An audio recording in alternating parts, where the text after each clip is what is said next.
Warning: the following podcast contains violent scenes that may be unsettling to some listeners. Listener discretion is advised.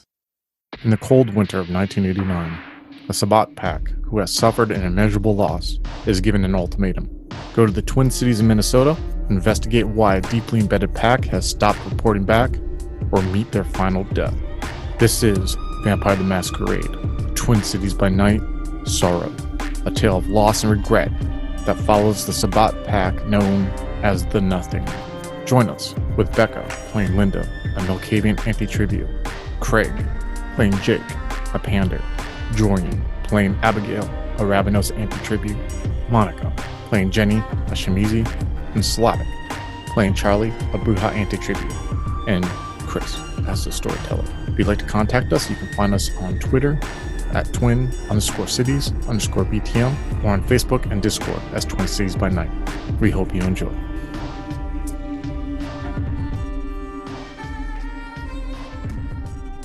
Hello everyone and welcome back to Vampire the Masquerade, Twin Cities by Night, Sorrow. This will continue on the Prelude session that we were working on earlier.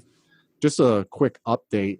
Slavic, who we all love dearly, unfortunately cannot make it today and will not be able to make it with the rest of the story. Slavic does so much for the podcast. He currently plays in 2 of our different stories. He just wrapped up one story that he was storytelling, and he does our Twitter, and he does a ton of stuff, so it's perfectly understandable. We love you, Slavic. I just want to let you know when you hear this. So if for all of you who are wondering what happened to his Bruja character, we'll just pretend that never happened. So where we left off, our players went to this nightclub called the Absolution in New York City. And in short, for everyone who obviously listened before, a night of terror occurred. So the first thing I'm going to want all 4 of you players to do is roll stamina and alertness, please. Difficulty 6. And let me know how many successes you have gotten. Abigail got 2 successes. I got 1. Jenny got 1 success. Actually, I think I only got 1. Okay. It looks like I only got 1 as well. So for those of you who got 2 successes, who I believe was just Abigail. Abigail, you awaken. You don't really remember how you got in the situation that you think you're in. You're kind of discombobulated right now. You feel a dull throb on the back of your head. You feel dizzy. You're trying to open up your eyes and you feel your eyes are unfocused. The first thing that hits you is you can smell very acidic smell in your nose. It's that smell of smoke that almost seems to embed itself in your nostrils whenever you're at a campfire or whenever you are by a fireplace. It's that smell that seems to linger, that seems to seep into your clothes. Or the times when you've been around smokers, when you weren't smoking cigarettes yourself, you can smell it, but it smells close and it smells fresh. You can also hear a dull throb of noise. It sounds like multiple people talking, but it's like a sea of murmurs.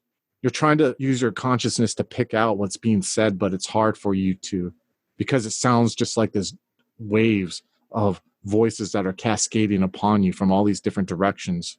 You try to move your mouth because you feel your throat's dry, and you can't because you realize that something is in your mouth. It tastes like dust and oil and dirt and cloth. And you're trying to move your tongue and spit it out or lift your tongue up, and you find that your tongue is on the bottom of your mouth and you can't move it because of this cloth that is shoved into it. You open your eyes and you're trying to see what is in front of you, but you can't really make out anything at this moment. You just see cold concrete. Looks like a floor. You can only see from your bottom eye, the side of your face, that your cheek is on the ground because your other eye is swollen shut. You try to open it and you feel like you can't open it. And you feel the cold of the concrete on your face. And it's almost soothing because your face aches right now. And then before you realize it, you are pulled up roughly from behind you. And you can't quite tell what exactly is pulling you up. You just feel this incredible pressure on your shoulders. It feels like your shoulders are going to pop out. And you realize that you're placed on your knees and you try to move your arms and your legs, and your arms and your legs are falling asleep. You feel that tingly sensation as blood is trying to rush from them. And you realize that your wrists are tied together, as are your ankles. And those 2 are also tied together. So you're almost hog-tied right now, but you're on your knees. And your head is trying to look around. And you're looking around and you see before you this large brick wall that seems to ride up. And you try to look up this brick wall and see how high it goes. And you start realizing that you are in what may be an abandoned building. Because when you look up, you can see the night sky and you can see stars out there, but you can see looks like what used to be floors that were on the second and third floor, but have since fallen to decay or have been broken down either through man's action or through nature's action. And you look to your left and you look to your right and you see that there's other forms that are almost like in a horseshoe that are hogtied like you are, but are laying on their sides. You look to your left and you see that bartender who you got a drink from. And you see that he's still unconscious. You see that he still has that vest on that he had before with the black jeans. And you see like his chest rising and falling. And you see beyond him, this Asian lady looks thin, emasculated, looks unhealthy and malnourished. And you can't really make out her face because her hair is mopped over it as she's laying on the side like you just were. And you look to your right and you see this blonde who has like hair spray in her hair to make it look curly, and you see that she is on her side and she's dressed like the other people there. What is going on in your head right now as you start having these realizations? I'm terrified. I'm breathing very fast, just pure panic, completely in shock. The rest of you slowly start opening your eyes, but it's more like you're realizing you're waking up as you are getting yanked up, and you start feeling this pressure on your shoulders, and you start feeling the sharpness of the cement on your knees, especially you, Linda, who doesn't have jeans on right now. You can feel your knees banging against the concrete as you're brought up, and it brings a sharp pain. As the others, Jenny, as you waken, as you're being brought up, you still feel the remnant of cocaine that is going through your system right now. Because as soon as you're brought up, your eyes start beating all over the place, and you start realizing everything that is going on around you. And the same with you, Jake. As you are brought up, you all have gags that are in your mouth. You all are tied the same way. You see that floor is littered with trash, and there's dust and dirt. It looks like that this place may have been used by the homeless to sleep. But you also notice along this brick wall that is in front of you, you see large silhouettes of your body as shadows are brought upon it. And you can only confirm that it is this large source of light that is behind you. You don't know how close it is behind you, but you know that you're definitely smelling the smell of dried wood that is burning behind you. And it's making the back of your neck sweat. It's bringing forth this massive amount of heat. But when you see the shadows of you and your companions as you are on your knees, you also see these multitude of shadows that are behind you. And you see them milling about. You see they move. And you start realizing that there may be more people, a lot more people that are here than just you and your three companions. Eventually, you'll notice that the shadows that are on the wall in front of you no longer seem to make sense. It's almost as if at first you're trying to focus on what is going on behind you because you feel the sense of fear because someone had to bring you here. And maybe it's these figures that you hear talking or whispering or laughing or making these weird attempts at communication behind you. But then when you look forth upon this wall, you start seeing your shadow seems to be moving. And it may be that you're slightly concussed, each one of you, or maybe because of drinks you had or drugs that you took, or just the shock and anxiety of the situation or where you're at. It may be your heart rate that is going up. It may be the fact that you're brought to your knees rather quickly and the blood is quickly leaving your head and you find yourself dizzy, almost about to faint. But then eventually you realize these shadows are moving into something that you can't recognize because all these shadows soon start merging and they start slowly filling this brick wall until you can no longer recognize the red, aged, decrepit New York City brick that just but a couple seconds ago it was made of. Instead, you feel the opposite of what you feel behind you. You don't feel a source of heat coming from the front. You feel a source of cold. And you swear in your subconscious, or maybe in that instinctual lizard brain side of you still, that you hear a noise coming from there. And it makes the hairs on your arm rise up. It makes your skin prickle. And you slowly start hearing wind coming from there. You'll see a form that is walking from that darkness. It's almost like a hallway. And you're almost drawn into it. And you're almost trying to focus to make anything out of that darkness because it's so pure. And it's so against your nature of who you are. But then slowly you start seeing something move. And at first it looks like just a little trace of white. Just a little bit. And then soon you see something break through the crust of that shadow, and you see a figure standing there. This figure is wearing a priest's outfit, and you notice that the white that you saw was the collar that was around his neck. And you look at this man, and he looks to be an old man, looks to be Hispanic, and you see that his eyes are closed. And then he opens his eyes, or what you thought were going to be eyes. And instead, you see that very shadow that you saw he came from. And you hear the noise behind you, of the murmuring, of the talking, of the laughing, of the sinisterness that is behind you. You hear it eventually settle down, and it is quiet. He looks pale and ashy. He has hair that is gray on the side of his head, but the top is balding.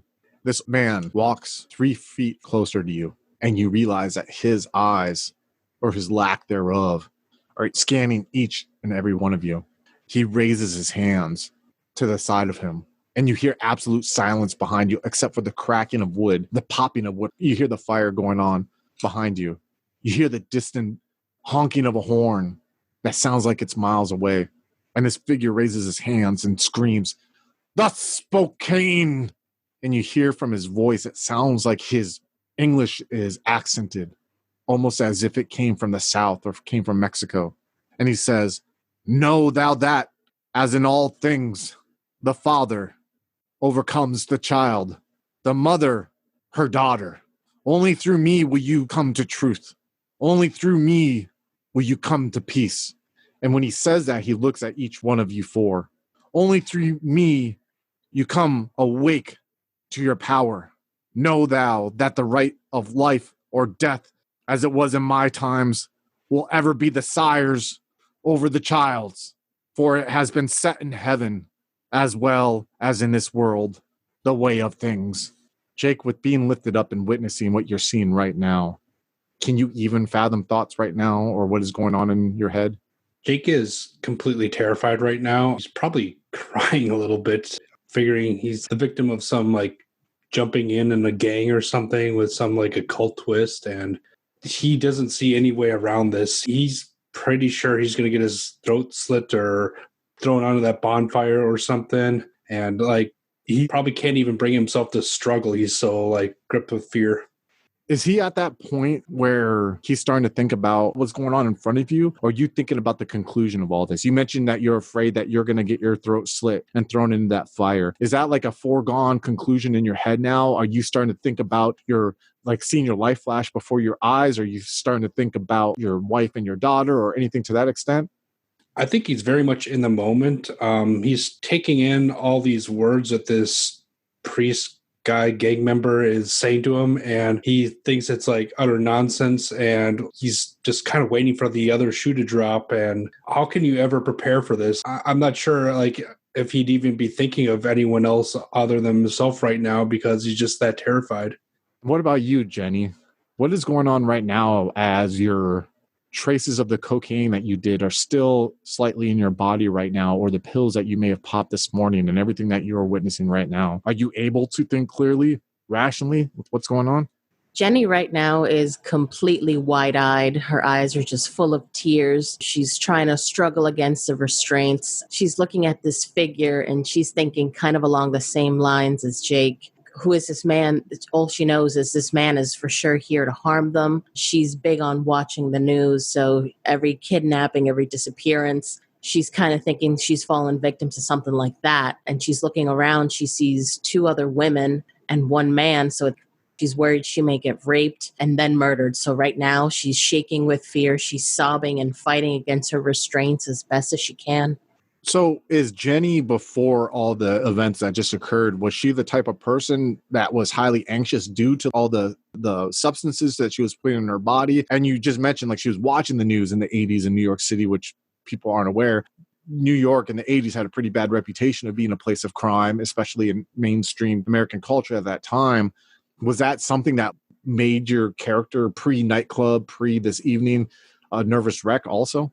She's always been a little bit on the flighty side, a little bit nervous. I mean, it doesn't help that she does the drugs that she does, but she's always the type that before her kids go to school, she's part of the neighborhood watch. She makes sure that when the kids get out of the van, she watches them go into the school. So especially being in a minority, she's always a little bit more hypersensitive and hyper aware to the crime around them. So at first, she probably would have thought this was some sort of a hate crime. But when she looks around and she sees that there's people that are white with her, she just thinks, like Craig, this is probably some sort of gang activity, which was prevalent in New York, or just somebody who's really sick and out to murder.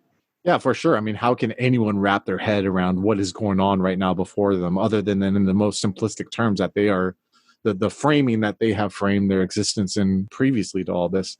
Linda, with you being more emotionally intelligent probably than a lot of these people so far that we've talked to, with you being a counselor and everything like that, are you able to try compartmentalizing what's going on right now, or are you finding yourself also caught up in this fear, or what is quite going on in your head right now? So with Linda specifically, she's in shock. Everything's moving slow, a little bit slower. She's catching weird details.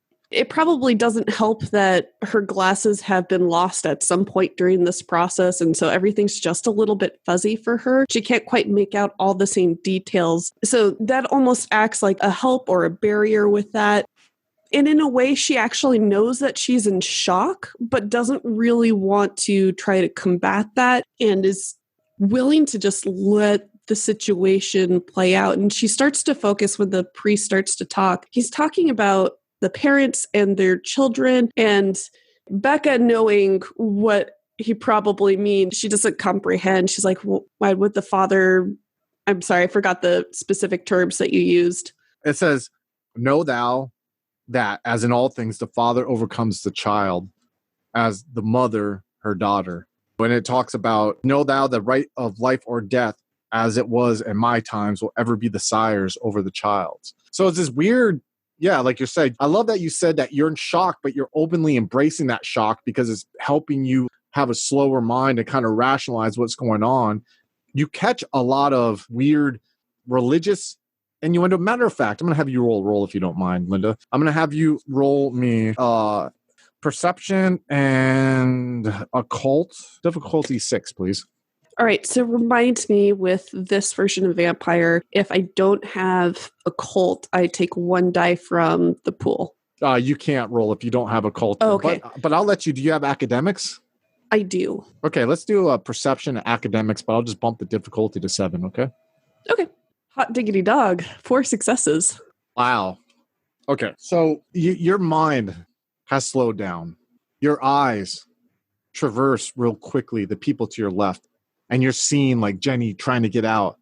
You see this look and tears coming down Jake's face. You see Abigail looking shocked and scared.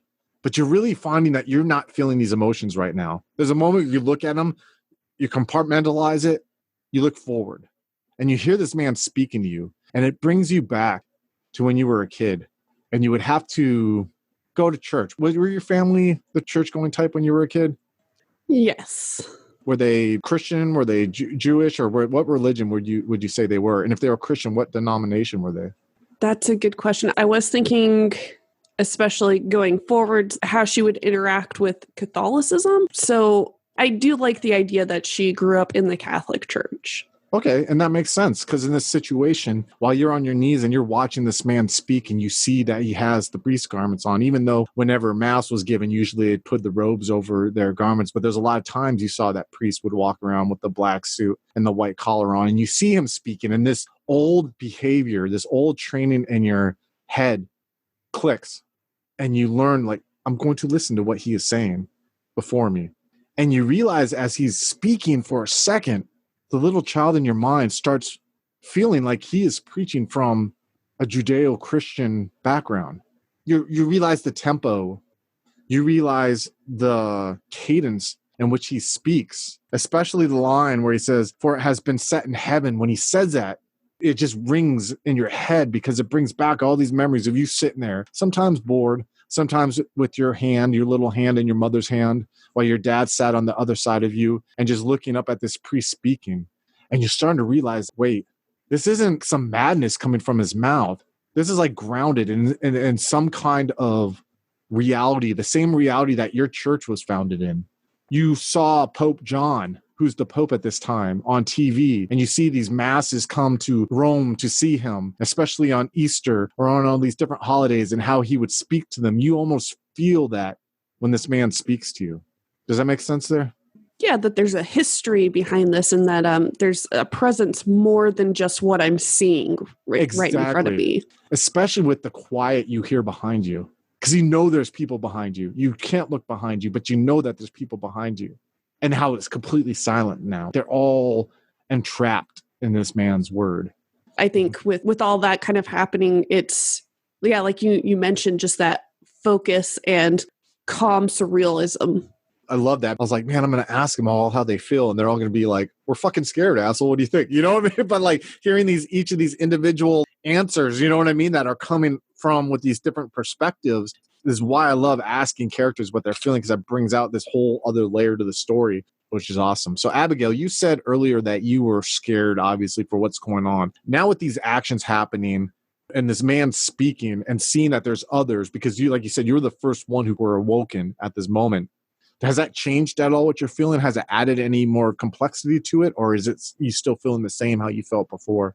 She's definitely still super duper scared, possibly also crying a little, thinking all the thoughts that have been mentioned before, but finding some sort of kinship in that she's not alone in this. Because she was the first, she saw the others being raised to their knees, made eye contact, or at least tried to.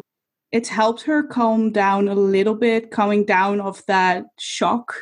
She doesn't understand what this man is talking about. She wasn't raised religiously, and that's terrifying her. Because she just doesn't understand the situation, doesn't understand where she is in a city that she doesn't know, and heard all these stories about people saying, like, it's stupid to go to New York, don't go there. And now she's here. She is completely terrified. It makes you wonder if in the root, the very beginning of that line of consciousness where people are like, don't go to the big city, that line that you hear from people all the time, if at that very seed that root sprung from, if that's what set that off, was that there are things that you cannot explain that are there. There are things that live amongst humanity, not just vampires or Canaanites, but there are things that your mind can't wrap around that hide in the shadows of these alleyways, or that there are so many doors there, that a man first decided to come together and to become civilized, and that they found something together, or something was drawn to them, like they were a herd. And those who stayed in the caves or stayed in the huts, who used fire to protect themselves from the darkness, instinctually knew, stay away from there. You're a bigger target. You become a herd. And in a way, maybe you should have listened to your friends, Abigail, because now you see that you're in this situation. I don't mean to victim blame. I'm not trying to do that. But, you know, it's a very big realization where you're like, fuck, I should have listened to my mom. I should have listened to my friends. Anyone in life who's found themselves in any kind of dangerous situation or a bad situation, think back to the people who warned you, who told me I shouldn't have dated this asshole, or I shouldn't have done this, or I shouldn't have done that. It's this weird, slow realization. But unfortunately, just how we are built as humans in our DNA, that's how we learn. Sometimes we learn the hard way. The lesson is still being learned by Abigail at this point. So the old man walks even closer to you all, to where he's a foot away from you all. But he's not looking at you all. He's looking behind. And you look up at him and you see there's this intensity, but you still can't see his eyes. You see where his eyes should be, and they're hollow, like their eyes were taken out at some point. They're these empty sockets where darkness resides. And he walks up in front of Jake. And you see he's looking angrily, like at people behind you, Jake. And he gently puts his hand on your shoulder. And he screams to whomever is behind you all. And he says, there's more to being the sword of Cain than fighting against the slaves of the antediluvians. And you feel his hand firmly grasp your shoulder. And he looks down at you. And you see his mouth goes from fierceness to conveying sympathy.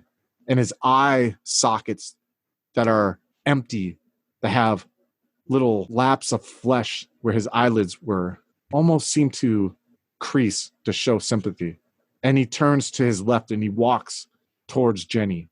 And you can kind of look and you can kind of turn and see the figure of Jenny there. her arms are moving, like she's not sitting here compliant. And he puts his hand on her shoulder and he looks behind her. And you can't quite see, what is behind you all at this point. And he screams again, "You wallow in your vices and you lose yourself and the cause in the pursuit of power." And he looks down at you, Jenny, and he sees you squirming in danger. And you just see a smile crack his face. And he turns and he walks in front of Abigail. And he looks down at you, Abigail, and he sees that weird processing that's going on behind your eyes right now. No emotion showing his face. He's just looking down at you. His lips are thin and old. And you see his face looks weathered. You see his face looks like almost someone who spent a lifetime at work, or almost like someone who spent a lifetime on a boat, or maybe someone in harsh conditions. And he looks behind you and he says, "You forget your brethren lose themselves.